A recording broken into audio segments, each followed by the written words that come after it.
তো বন্ধুরা এই ভিডিওতে আনোয়ার আলীকে নিয়ে আলোচনা করবো। হ্যাঁ বন্ধুরা, ম্যাক্সিমাম রিসোর্স থেকে কিন্তু বলা হচ্ছে যে আনোয়ার আলী এখনও পর্যন্ত কিন্তু মোহনবাগানের প্লেয়ার আছে। আর বন্ধুরা সেই উদ্দেশ্যে বলে রাখি, আনোয়ার আলী কিন্তু বর্তমানে মোহনবাগানের প্লেয়ার নেই, সে কিন্তু এনওসি পেয়ে গেছে এবং সেই এনওসিটা কিন্তু সে দিল্লি হাইকোর্টে শো করবে। সে কিন্তু খাতায় কলমে ইস্ট বেঙ্গলের প্লেয়ার হয়ে গেছে এবং যেমনটা জানা যাচ্ছে এইবার আইএসএল এর থেকে কিন্তু আনোয়ার আলী কিন্তু খেলতে পেরে যাবে ইস্ট বেঙ্গলের হয়ে। আর বন্ধুরা এনওসি সম্বন্ধিত বিভিন্ন কারণেই কিন্তু আনোয়ার আলী প্রথম দিকে কিন্তু খেলতে পারবে না ইস্ট বেঙ্গলের হয়ে।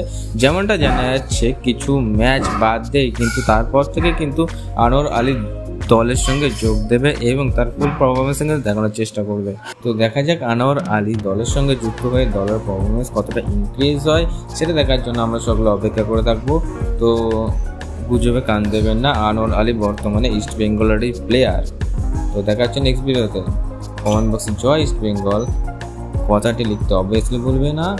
তো ভালো থাকবেন, সুস্থ থাকবেন, খেলায় থাকবেন। Bye bye.